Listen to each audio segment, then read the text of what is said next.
In this section, you will learn about respectful communication within a diverse workplace, verbal and non-verbal communication, creating mutual trust and confidence, dealing with language barriers, and when and how to seek assistance when required. Respectful communication. What is respectful communication? Simply put, communication means a message was sent, received, and understood. This is usually through speaking, writing, listening, or reading, but it can also include gestures, expressions, movements, and actions. We know from earlier in this workbook that respect can be defined as to feel or show honour or esteem for, hold in high regard, to consider or treat with deference or dutiful regard, to show consideration for, avoid intruding upon or interfering with, to respect others' privacy. Communicating respectfully means we convey, receive, and understand messages in a way that values the sender or receiver.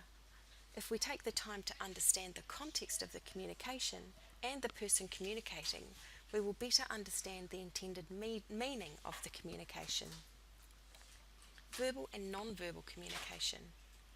Verbal communication uses spoken language and may be face-to-face, on the telephone, over the internet, over a two-way radio, or similar communication equipment.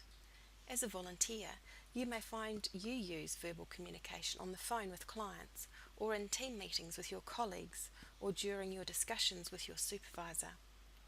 Non-verbal communication is about conveying our meaning or receiving a message without words.